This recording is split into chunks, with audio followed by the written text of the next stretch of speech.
Gagan and you're listening to the Voice of Insurance podcast, produced in association with Advantage Go, enabling enterprise-scale underwriting through a single pane of glass. Today's guest is exactly the right person to have on the show at exactly the right time. The reinsurance world is about to head down to Monaco for its annual global rendezvous, so ahead of that, speaking to the CEO of the reinsurer that, according to AM Best, is now the second largest writer of gross non-life reinsurance premium in the world, producing almost $26 billion in P&C top line, has got to be a good call. A business of that scale has visibility into every nook and corner of the insurance value chain. So I'm delighted to be welcoming Jean-Jacques Henchoz, CEO of Hannover Re, back to the podcast. But not just because of Hannover Re's scale and strategically important position in the market, but also because of its, and Jean-Jacques' straightforward approach to communication. Hannover Re is a massive player, but it's always spoken to the market in a very direct style that has always struck me as being far more intimate and approachable than its more formal peers.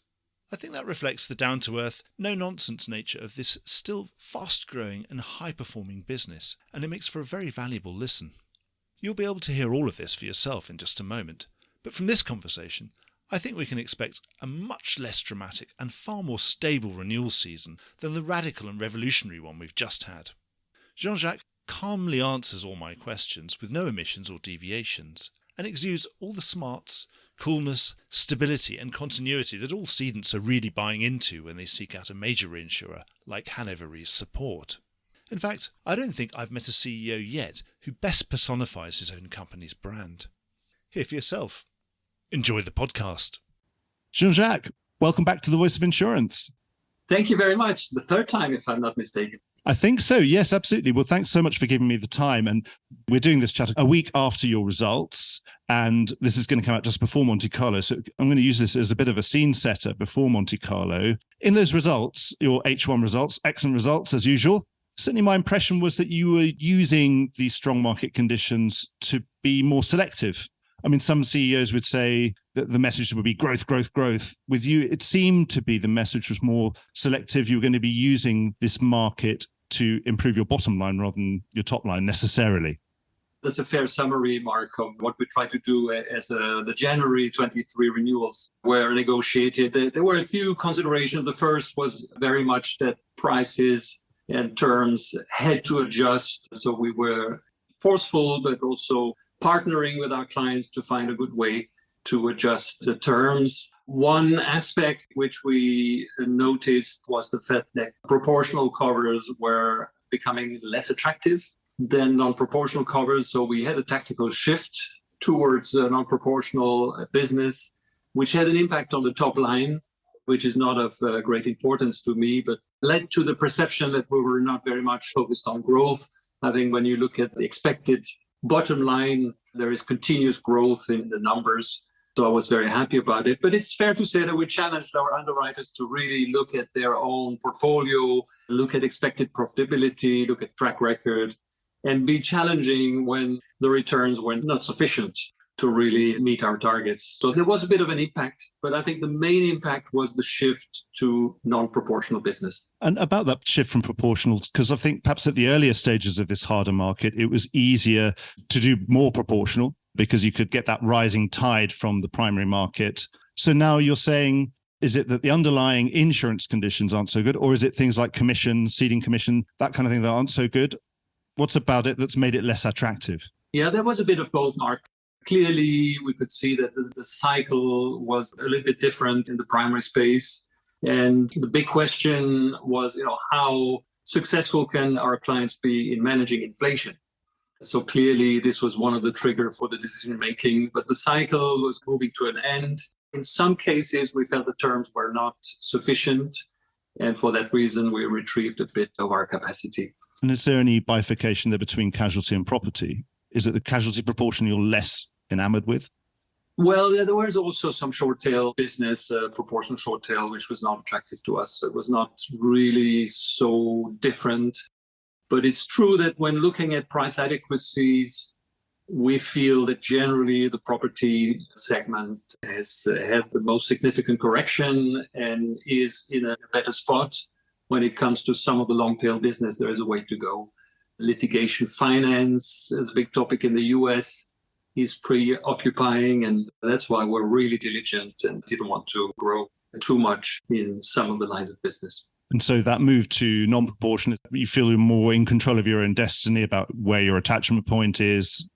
I think that's exactly the case. And we'll see over time. It's more a tactical move and a strategy where we felt that could control the cycle more in terms of conditions. Even when the conditions are right to support some of our key clients with quota share capacity, we'll do so.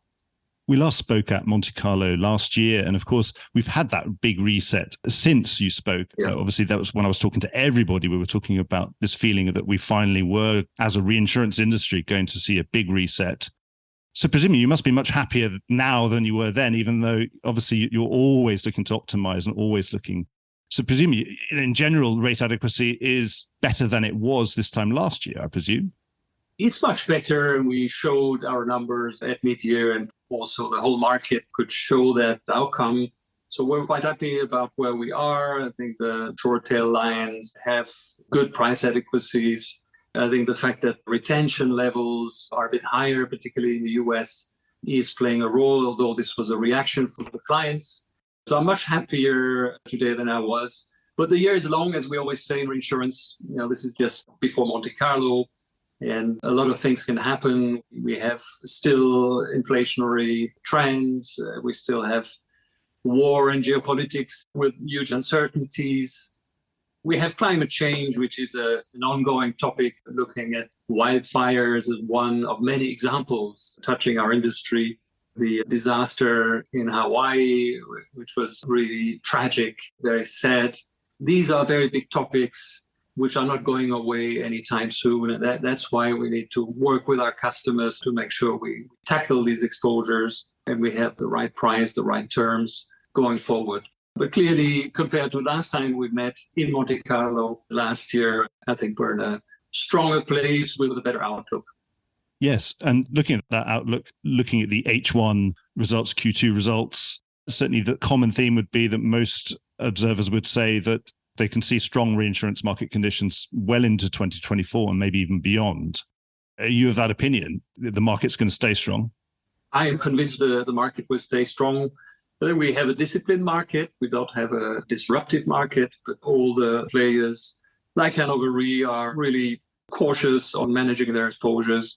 That dynamics will play into 2024. I'm quite sure of it. Of course, a lot can happen, but potential capital providers will wait and see. And I don't see a trend of seeing a lot of fresh capital coming into the industry sooner than expected. So for me, 24 will be relatively similar to 23. It's very much been a little bit of capital to very experienced, very top quartile type of players who have asked for that capital, who can tell those investors exactly what they want to use it for. Yeah. It doesn't seem to be anything more than that. Is that the right sort of feeling, that there is capital for top players who have a specific need for it, but there doesn't seem to be a big wave of capital wanting to enter the industry? Perfectly observed, Mark. I think we see more specialized market. We see flight to quality in that sense. And we can benefit from it as we want to purchase retrocession capacity in 2024. So that flight to quality plays into our hand. But the prerequisite, of course, is to continue to show that underwriting discipline and acumen, because capital providers have suffered quite a bit, to be frank, with heavy nat cat losses and an ROE for the industry, which has been far from stellar on average. The industry, more often than not, did not earn their cost of capital. So this needs to be corrected. Even when we see a good trend, I think there'll be regained interest from investors for the reinsurance space. Well, you've been quality. You've certainly earned your cost of capital. And you've also had a long relationship with those capital markets, with those retro markets, the ILS markets, whatever we want to call it. And you've been a long-term sponsor and correspondent with that market for a long time. What's your feeling at the moment? Do you feel it's a more pliant market? You talk about flight to quality. You're certainly a quality entity. What's your request to them now? Is it, we'd love to get more capacity, we'd like to do more of this business? Or are you still very cautious yourself, not requesting capacity at the moment? For me, it's very important that our retro partners, as much as they contribute to managing our own volatility, earn a fair return over time of the cycle. So my first inclination is to stay disciplined, to make sure that on a gross and on a net basis, we provide quality and high returns. Because the retrocessionaire is of importance to us only if they are long-term oriented. I suppose you can't be making profits year after year at the expense of your retrocessionaires because they won't be there for very long. Eventually, they'll abandon you, won't they? Absolutely. So, we had COVID, we had huge nat cat events. It's only fair that retro partners get their share of the return. So fingers crossed, we hope that 23 will be such a year. If it's a low nat cat year, of course, that means that we have an additional cost with the retro protection.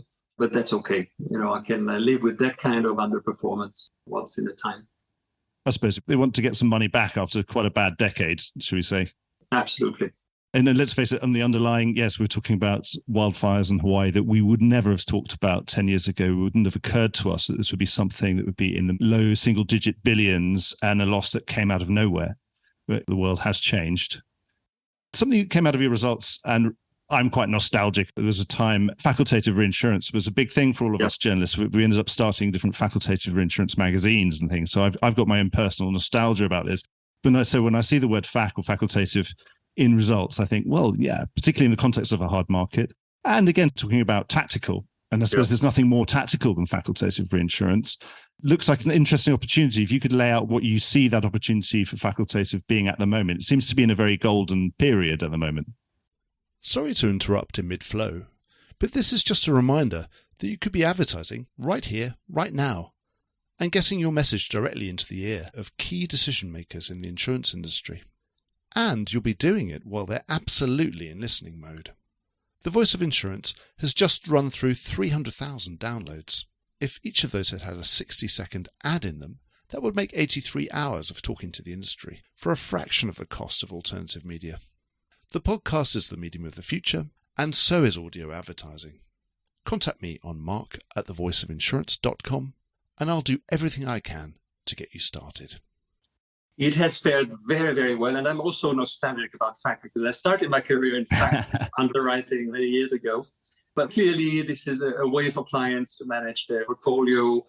In this phase of the market, treaty reinsurance is a bit more restrictive on capacity and terms from the view of clients. So we see more facultative opportunities. There's a strong pipeline. The portfolio has been very profitable, very diversified. So we're keen to continue to grow. But carefully, as I mentioned, we don't want to compromise on the diversification of the book. We see in the energy sector quite a bit of opportunities related to new coverage, new technologies. We see also in the construction sector opportunities and builders risk segment in particular. You've had some large infrastructure finance opportunities also from governments in North America, in some Asian countries. So this is a very interesting part of what we do, not that well known. We don't speak a lot about the fact that it's very important to our client relationships.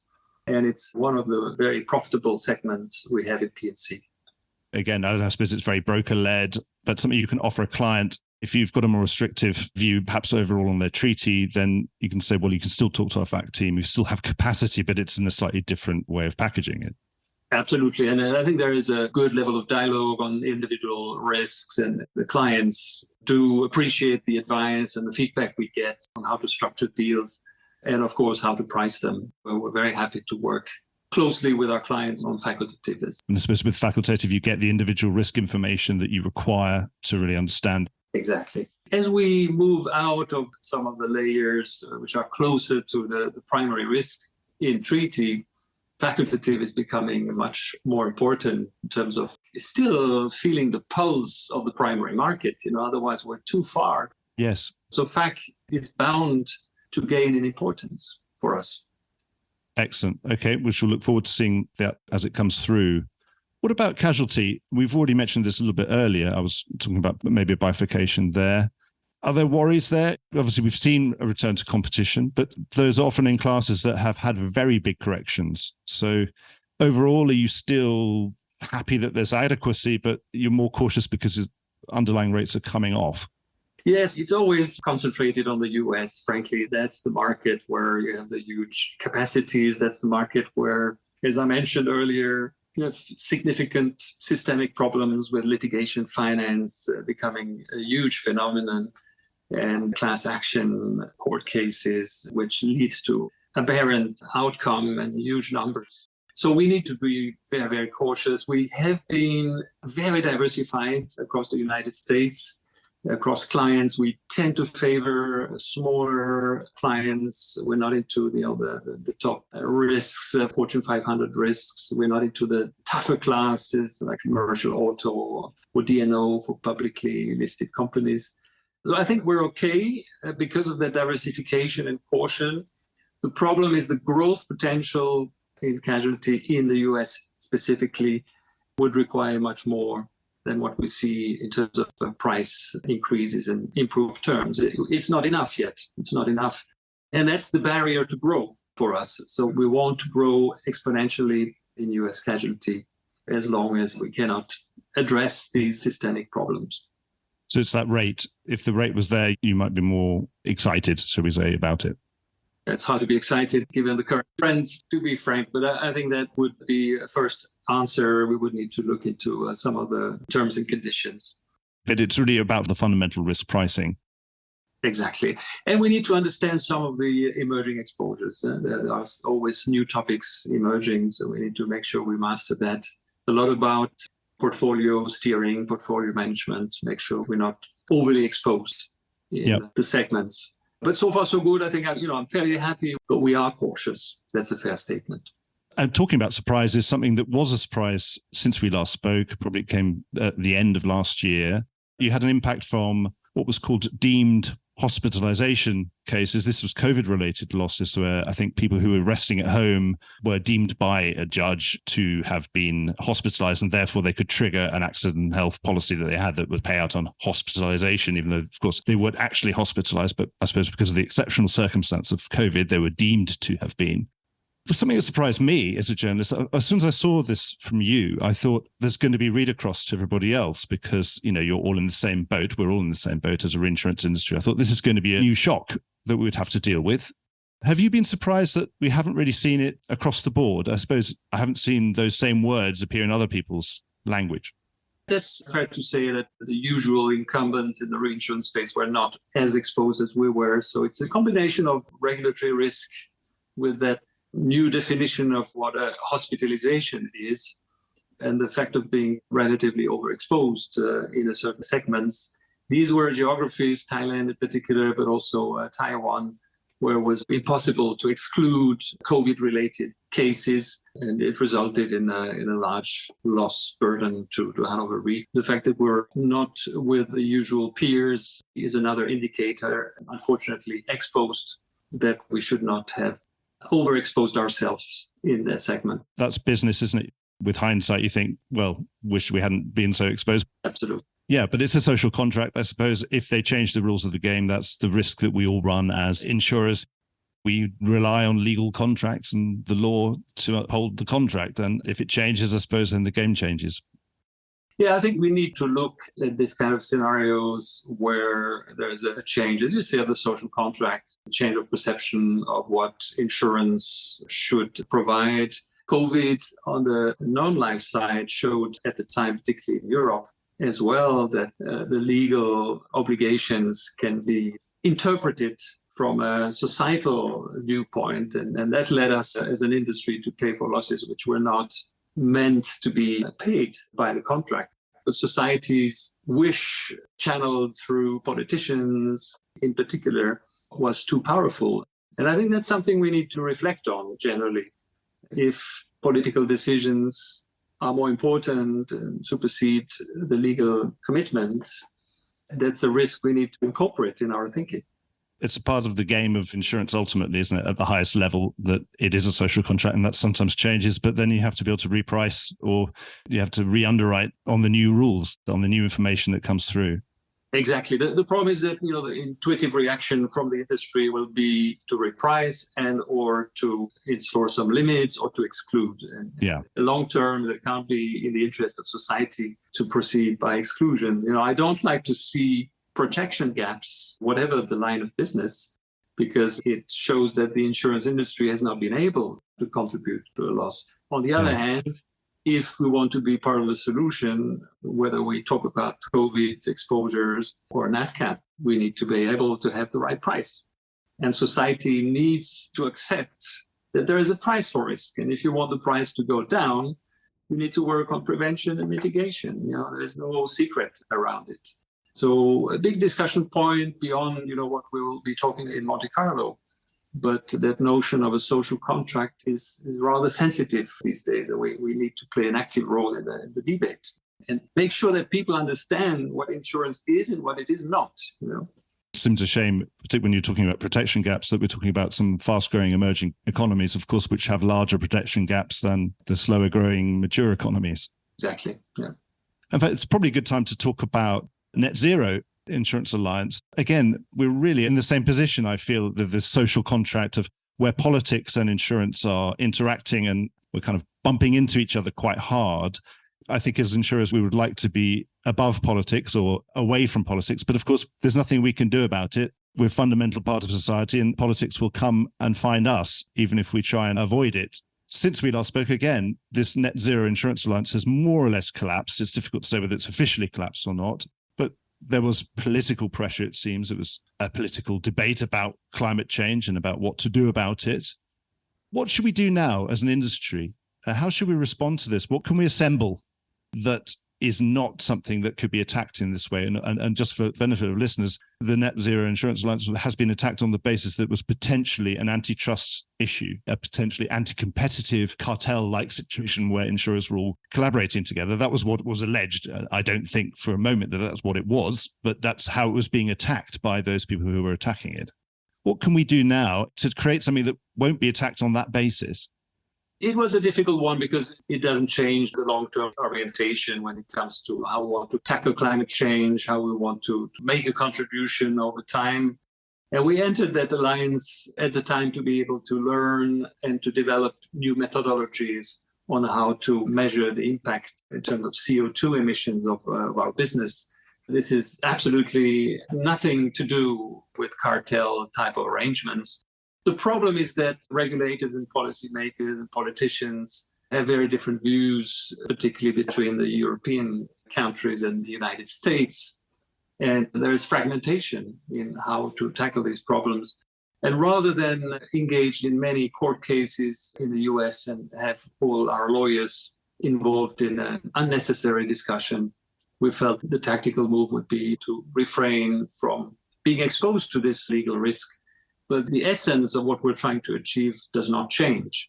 So what we need to do is the difficult one. I think we need to push forward on measurement of our business so that we can make progress in tackling exposures and meeting our long-term commitments. So is that, for example, having a standard methodology of, so when you are presented with a portfolio, it may be a proportional treaty, that you will have some understanding of what is the carbon number associated with that, and a way that has compiled those millions of individual risks that have maybe gone into that portfolio, and are then something that could be an output to you to understand and something that you could continue to output to your own retro. Absolutely. So we need that level of standardization and that level of comparatively speaking, people need to benchmark different risks, and this will become increasingly a part of the risk information. And then we can take decisions. I think it's important we take decisions on a company level. There's no arrangements to be made as an industry, but at least that we speak the same language. Yeah. There are other bodies like the IDF, the Insurance Development Forum. Yeah. And of course, a lot of German entities have been already hugely collaborating with on the funding side. Yeah. But do you think there might be a role there? We've done this before as an industry with Cresta zones and other things. Yeah. It doesn't seem beyond our capability to create the kind of, whatever we're going to call it, the Cresta zone of CO2 emissions. I like the concept of Cresta because it's a good comparison. And that's something which the public sector needs to help with. The German institutions have been very proactive in that space. Absolutely. It's been world leading on this. They are, and they provide some finance. They're very, very keen to team up with some international institutions, are trying hard to promote the right ideas. But there are many stakeholders. There's still some fragmentation, and politics needs to support that, because in the end, it needs to be anchored into the regulatory process. But what we can do as an industry is certainly help with putting that framework in place on how to measure and eventually how to price, because it will be part of the pricing mechanism. We need to incorporate these externalities into the pricing. So yes, a lot to do, but we're suffering from political fragmentation and indecision about an urgent topic.